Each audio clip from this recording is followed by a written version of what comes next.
How's your day, honey? Yeah, it was good. I mean, listen, anytime you play Bogey-Free around here, it's really good. That is good.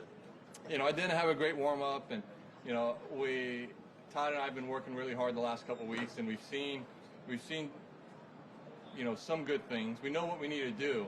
It just hasn't been repeatable, and I was hoping for a better warm-up this morning. It wasn't really good, and I didn't know what was going to happen out there, but I hit a couple good shots early to sort of give me a little confidence, and, you know, played really nicely. Something that I can sort of hopefully build off for the next 3 days. I don't think you had a birdie until 10 or 11. Yeah, I didn't make a birdie until number 11. I had opportunities. I was wondering how, you know, if you were hitting this halfway decent, how do you stay patient, you know? Yeah, well, listen, this golf course, you know, par is a really good score. I didn't take advantage of a really good drive on 4. I hit the wrong club on my second shot, and I actually got a really very, very fortunate break. You know, I was up against the fence. I could play the shot a little away from the hole, but there was a generator there that was locked to the fence, and they called the rules and called Ken Tackett and everything, and after a little discussion, I was able to get a free relief from that, so that was huge to make par. And you know, I had some opportunities on 6 and 7 and 9, and I just stayed patient and you know, was able to you know, make a couple birdies on the backside there. How are you like feeling? I mean, how are you coming along from probably a pretty arduous recovery, I got to think? Yeah, let's just say the hip didn't feel very good this morning. It was tired. It was sore. It hurt a little bit. You know, it's a day-to-day thing. You know, last couple of days it felt pretty good. Just certain days there's still an issue. I don't think I've been very. I haven't probably given the full scope of the hip, because I don't want people to think, you know, if I'm not playing well right now, the hip's the issue or anything. But there was a lot of damage to the hip. I had, you know, the torn labrum's fine, but it was a big tear.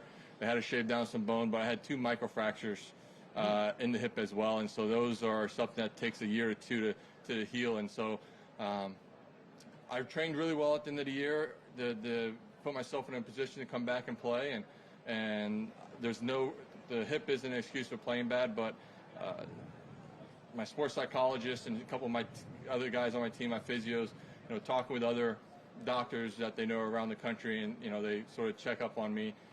They're all a little shocked that I've come back as quickly as I have, and you know, I'm able to do what I am. So it's a process. I mean, you're just in the middle of like the process of really getting back to. Yeah, listen. I mean, I've been practicing hard for a while now, but listen, it's a day-to-day thing. Yeah. I mean, I'm not a person. For 16 years of my career, I never had an issue waking up in the morning and the body didn't feel great. Yeah, some days it was a little tired and sore, but you know, I never had any pain in the body. Never had any issues that, you know, I not to make an excuse, would limit your ability to play well, or you had to make you know, compensations for as you go about the day or try and swing. But you know, I knew at some point in my career I was going to have to, you know, deal with something, and the hip's not too bad. Like I said, I mean, the play this year hasn't been because of the hip. It's just technically and mechanically some things are off. And listen, the hip also at the same time, you know, it's a day-to-day thing. It feels different, and how I need to load and make a golf swing. You know, sometimes it wants to be active and work, and sometimes it still just wants to be a little slow and be babied. You can't hurt it more, can you? I mean, no, I can't hurt it more. No, there's nothing I can't hurt. And that's why I continue to play, because I can't hurt it more. It's just building up their endurance. It's just the 2 microfractures healing and getting better. Those just take time. But listen, I've had my trainer, I've had my, you know, Alex Bennett, I've had my 2 physios and Brian Smith and David Richardson, and then my PT and Sophie Barjan. You know, they've all given me the green light to continue to play and been fine.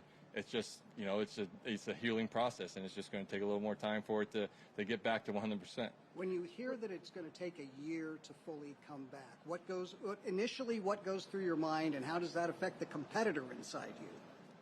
Well, you know, when doctor said it's a year or 2 for the microfracture and everything, you know, that part, and I try to beat timelines. I don't listen. I don't think that. I think I'm different, and I've worked.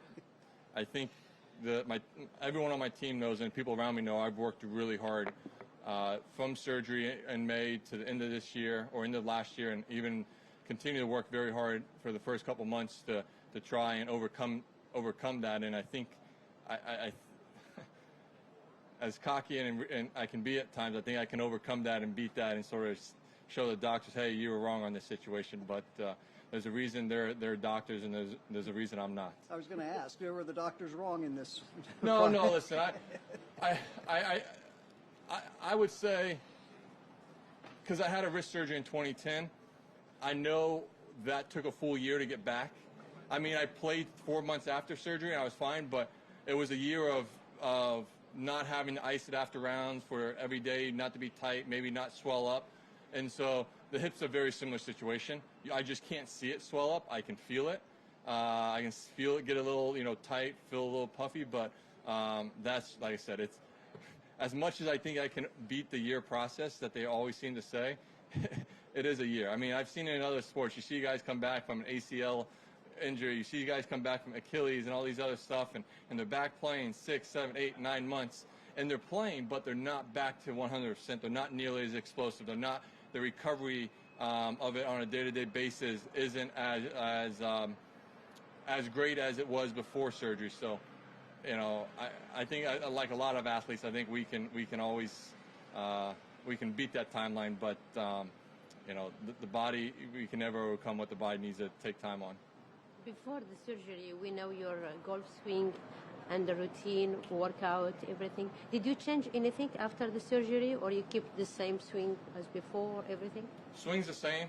The only great thing is the doctor was able to give me some more internal rotation in my right hip. I had 3 degrees, and that's why I got to the position where I needed surgery. I got torn labrum, and the hip impingement, bone on bone, was rubbing against each other.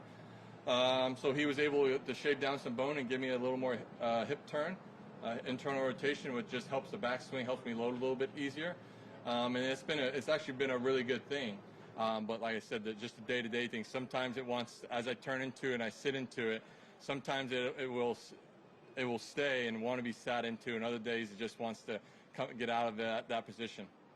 Do you take some confidence away from today? And I know this tournament means a lot to you. I mean, you started coming here, how old were you? Yeah, I don't know how old I was. I just remember coming here in college and caddying in the Pro-Am and coming to watch the event. I'm sure I came here as a kid once or twice. Yeah, I love this event. This course is really good. I get so much support out here, and yeah, I enjoyed having the chance to win in 22, and it was disappointing not to get the victory, but it was really cool to be in a position like that. Obviously, a good friend of mine, Matt Every's, won it twice back-to-back. I would love to be able to say I've won it beside him as well. Yeah, it takes some confidence. Listen, it's the game's building. It's getting better. I just need to be a little better with the swing. I just need more reps. I just need to groove it in a little bit more. And I hit some shots out there today that I was really happy with, and then I hit some shots that turned out well, but the swing wasn't the way I wanted. So as a perfectionist, I want everything to be perfect. I want to swing well. I want it to turn out well. But at the end of the day, it's not always about being perfect. It's about putting the ball in the hole with at least amount of shots, and I did a really good job of that today. Thank you. Thank you.